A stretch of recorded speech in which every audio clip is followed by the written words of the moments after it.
Once there was a dragon named Flannigan.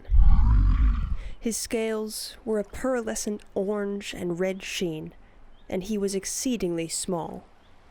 Smaller than the towering cave dragons around him, with a small attitude to match. He wasn't a good fighter, nor the strongest flyer, and he was mostly left alone. He wanted so badly to be useful, though.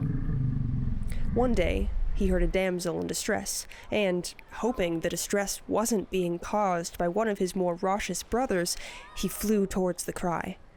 As he approached, he saw a girl no older than 10 years old clinging to a cliff face. She had been picking flowers too close to the edge, and the ground had crumbled beneath her. He flew with all his might, flapped his wings faster and harder than he had ever done before. Her fingers were slipping, shards of the cliff face shearing off and toppling to the water far, far below. He wasn't going to make it in time. He just wasn't fast enough. He closed his eyes, and he pumped his wings, and he concentrated so hard. He heard an airy pop. He felt absolutely nothing for a moment. A complete vacancy of stimuli, followed by the intense presence of the sound of crashing waves, and the little girl safely on his back. His eyes flew open. What had happened? He had been so far away. She had been just about to fall. Flannigan shook his head in bewilderment as the girl clung to his horns, careful not to cut herself on his sharp scales. The girl stammered, I've never seen a dragon like you before. It was true. Most dragons were duller in color, broader in shoulder, and meaner in spirit. He hung his head, weary of the mockery over his stature. How did you do that? She asked inquisitively. His ears perked. Do what? He rasped, releasing a puff of smoke from his nostrils as he did so. She looked delighted.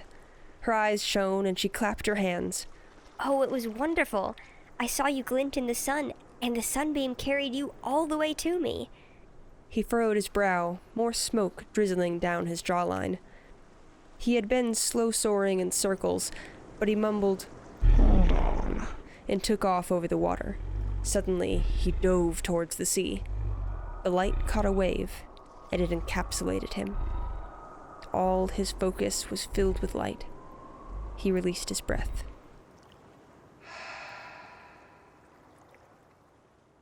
They were soaring gently in the sky, high up above the clouds, caught in a warm draft. He heard a giggle and remembered the child on his shoulders.